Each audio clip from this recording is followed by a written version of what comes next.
আমি নেতাজি সুভাষচন্দ্র বসু বলছি। 1941 সালের 16ই জানুয়ারি নিশুতি রাত, এলগিন রোডের বাড়ি ঘুমে আচ্ছন্ন। আমি এখন মোহাম্মদ জিয়াউদ্দিনের ছদ্মবেশে। ব্রিটিশের কড়া প্রহরা এড়িয়ে আমাকে দেশ ছাড়তে হবে। দ্বিতীয় বিশ্বযুদ্ধের দামামা বেজে গেছে অনেক আগেই। মিত্রশক্তি বনাম অক্ষশক্তি, এই সুবর্ণ সুযোগ। দেশকে পরাধীনতার নাগপাশ থেকে মুক্ত করতেই হবে। শত্রুর শত্রু আমার মিত্র, এই কূটনীতি থেকে আমি অক্ষশক্তির সাহায্য চাই। তবে আমার লক্ষ্য ভারতের পূর্ণ স্বাধীনতা। বাপুজির উপর আমার কোনো রাগ নেই, আপনারা বিশ্বাস করুন, আমি তাকে আজও শ্রদ্ধা করি। তবে আদর্শের সঙ্গে কোনো আপোষ নয়। 1938-এ আমি হরিপুরা কংগ্রেসের সভাপতি নির্বাচিত হলাম। 1939 ত্রিপুরী কংগ্রেস আমাকে পুনরায় কংগ্রেসের সভাপতি নির্বাচিত করল। গান্ধীজি সমর্থিত পট্টভি সীতারামাইয়া আমার কাছে পরাজিত হলো। বাপু এটা ভালোভাবে মেনে নিতে পারেননি। পদে পদে আমার বিরোধিতা শুরু হলো। আমি বাধ্য হলাম কংগ্রেস ছাড়তে। 1939-এ কংগ্রেসের মধ্যেই আমি গড়ে তুললাম ফরওয়ার্ড ব্লক। ব্রিটিশ সরকার 1940-এ ভারত রক্ষা আইনে আমাকে গ্রেপ্তার করল। পরে অবশ্য এলগিন রোডের বাড়িতে আমাকে নজরবন্দি করে রাখা হলো। শিশির বসু আমার ভাইপো, খুব সাহসী। শিশির গাড়ি চালিয়ে আমাকে এলগিন রোডের বাড়ি থেকে বের করে এনেছে। এলগিন রোডের বাড়ি ছেড়ে আমি এখন প্রশস্ত রাজপথে। মাথার উপর বিশাল আকাশ, লক্ষ লক্ষ তারার মিছিল, এক জ্বলন্ত জিজ্ঞাসা। জানি না আর কোনোদিন এদেশে আমার ফেরা হবে কি না। মায়ের সঙ্গে বোধ হয় আর আমার দেখা হবে না। জানি এই কলকাতা, বাংলা, ভারতের বন্ধন ছিন্ন করে আমাকে পাড়ি দিতে হবে অনেক অনেক দূরে।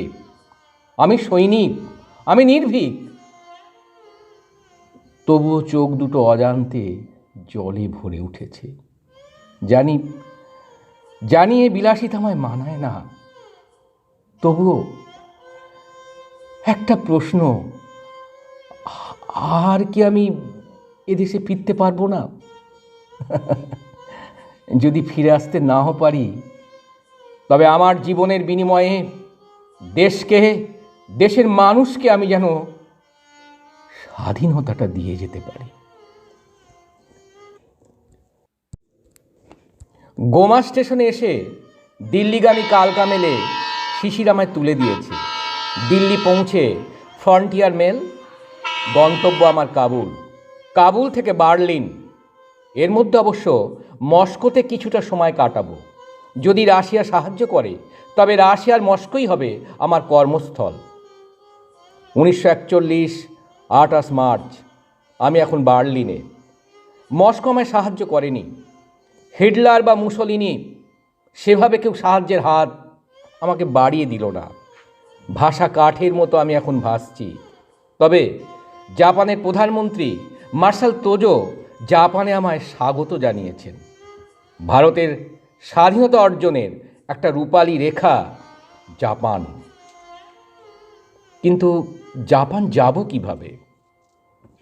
1943 13 মে আজ আমি জাপানের টোকিওতে।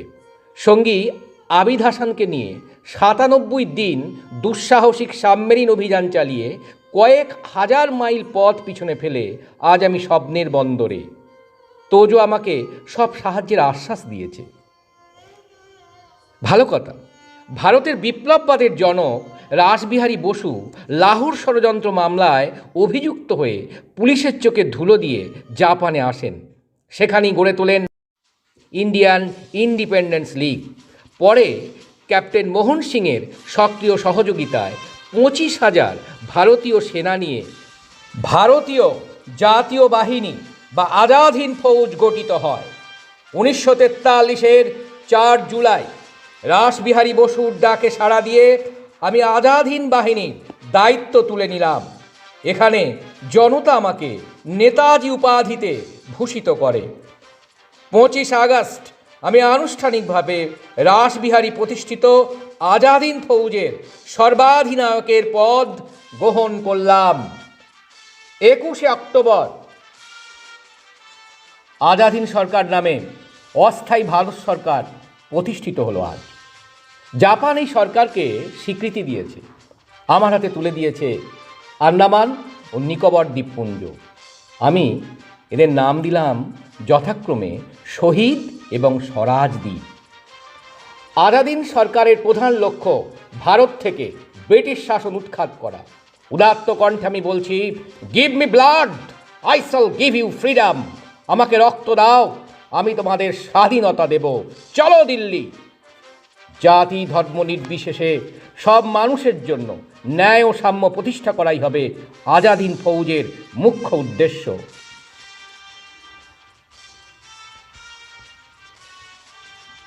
23 অক্টোবর 1943 আমাদের আজাদহিন্দ সরকার ব্রিটেনের বিরুদ্ধে যুদ্ধ ঘোষণা করেছে। রেঙ্গুনে আমাদের প্রধান সামরিক দপ্তর। শুরু হলো স্বাধীনতার জন্য আজাদহিন্দ ফৌজের মরণপণ লড়াই।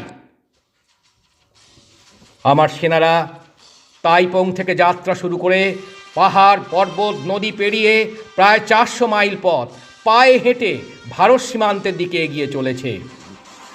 কক্সবাজার থেকে 50 মাইল দূরে মৌডাকে ব্রিটিশ ঘাঁটি লক্ষ্য করে আক্রমণ চালায় আমার বীর সেনারা। ক্যাপ্টেন সুরজমলের নেতৃত্বে সেনারা মৌডক জয় করে। 1945 19 মার্চ অবশেষে কোহিমা পর্যন্ত এলাম। ভারতের মাটিতে তেরঙা জাতীয় পতাকা উঠল। জীবন আজ আমার ধন্য হলো। 1757 পলাশির যুদ্ধের পর থেকে প্রায় 200 বছর একটা বিদেশি সাম্রাজ্যবাদী শক্তির অহংকার মাটিতে মুখ থুবড়ে পড়েছে এই প্রথম সশস্ত্র বিপ্লবের মাধ্যমে। আজ আমি ধন্য। 1757 100 বছর পর 1857 মহাবিদ্রোহ ব্যর্থ হয়ে যায়নি। 1945 আগস্ট আমার স্বপ্নের সলিল সমাধি হলো। জাপান মিত্রশক্তির কাছে আত্মসমর্পণ করল। জাপান বন্ধ করেছে খাদ্য অস্ত্র সরবরাহ। বাধ্য হয়ে কোহিমা ছেড়ে প্রবল বর্ষণ আর 1 হাঁটু কাদার মধ্যে আমার স্বপ্নের আজাদহিন্দ ফৌজকে পিছিয়ে আসতে হচ্ছে কয়েক শত মাইল। ভাগ্যের নির্মম পরিহাসে আমার সেনারা অস্ত্র ত্যাগ করতে বাধ্য হলো। 4000 সৈন্য দেশের জন্য শহীদ হয়েছে। আবার আমাকে নতুন করে শুরু করতে হবে। কিছুতেই ব্রিটিশের হাতে আমি ধরা দেব না। আমার দু চোখে এখনো স্বাধীনতার স্বপ্ন। এই স্বাধীনতার স্বপ্নকে পাথেয় করে আমি বর্মা থেকে সাইগনের পথে। 1945 18 আগস্ট তাইহোকুতে এক বিমান দুর্ঘটনা। তারপর কেউ বলে ওই বিমান দুর্ঘটনায় আমার মৃত্যু হয়েছে। আমার নাতি অর্থাৎ শিশির বসুর ছেলে সুগত বসু ওই একই কথা মনে করে, কিন্তু সবাই এ কথা মানতে চায় না। একটার পর একটা কমিশন গঠন করা হয় আমার মৃত্যুর রহস্য উন্মোচন করতে। কিন্তু আর যদি আর কিন্তুতে যার নিটফল শূন্য।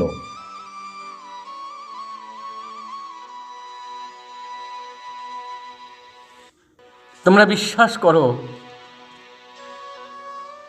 আজ আমি জন্ম মৃত্যুর ঊর্ধ্বে উঠে বলছি, আজাদহিন্দ বাহিনীর আত্মত্যাগ বিফলে যায়নি। একদিন ভগবান বুদ্ধের ভাবনাকে রাষ্ট্র দর্শন করেছিলেন মহামতি অশোক।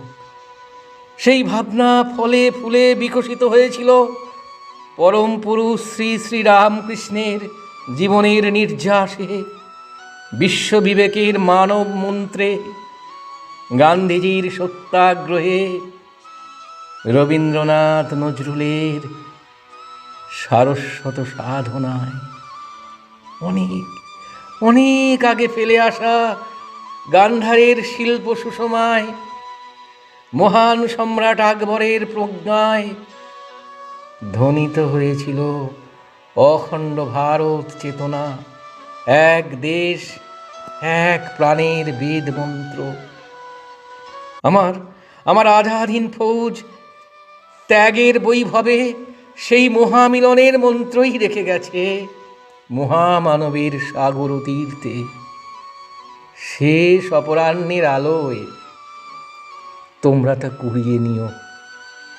আর যেদিন থেকে সৈনিকের পোশাক আমি গায়ে তুলেছি, মৃত্যু আমার পায়ের ভৃত্য হয়েছে। মৃত্যু নতজানু হয়ে আমায় বলেছে, আমায় করুণা করো, আমায় দয়া করো। মরণ রে তুহু মম সাম সমানো, মৃত্যু অমৃত করে দান, তুহু মম সাম সমান, তুহু মম সাম সমান। জন্ম মৃত্যুর সপ্তর্ষিমণ্ডল জিজ্ঞাসায় নয়, পাথরের কারুকার্যে নয়, স্মৃতিসৌধে নয়, আমাকে খুঁজে নিও ধ্রুবতারা প্রত্যয়ে, জাজ্জল্যমান শুকতারার নান্দি পাঠে, নক্ষত্র শস্যের সম্ভাষণে, আর জাহ্নবী যমুনা বিগলিত করুণাধারায় ধন্য আসমুদ্র হিমাচলের ঐক্য ডোরে। আমি গর্বিত এ দেশকে জাতি ধর্ম নির্বিশেষে দেশের প্রতিটি মানুষকে ভালোবেসে আমি আমার জীবনের সর্বস্ব আহুতি দিয়েছি। তোমরা বিশ্বাস করো, এই দেশ আর দেশের মানুষই ছিল আমার ধর্ম দর্শন, আমার জীবন দর্শন।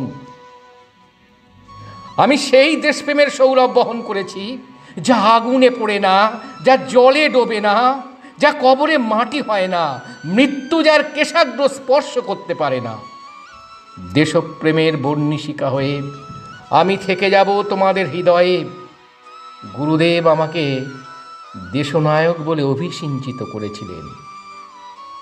ভাগ্যের পরিহাসে 1941 সালের 16ই জানুয়ারির পর ভারতবর্ষ ছিল আমার অধরা, আমার অগম্য। কিন্তু আমার মনে ছিল তার নিত্য আসা যাওয়া। দেশের জন্য আমি আমার অর্থ, বৈভব, সুখ সর্বস্ব ত্যাগ করেছি।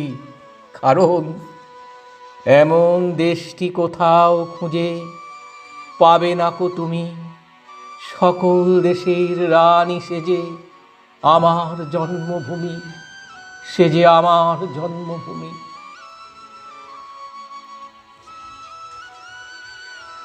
আজাদহীন ফৌজের চরম বিপর্যয়ের দিনে এই ভারতবর্ষের কথা ভেবেই আমি শক্তি পেয়েছি, আমি সাহস পেয়েছি।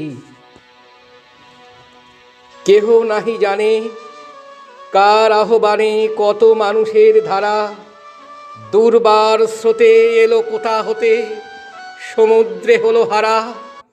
হেতায় আর্য, হেতা অনার্য, হেতায় দ্রাবিড় চীন, সখুন্দল পাঠান মোগল, এক দেহে হলো লীন।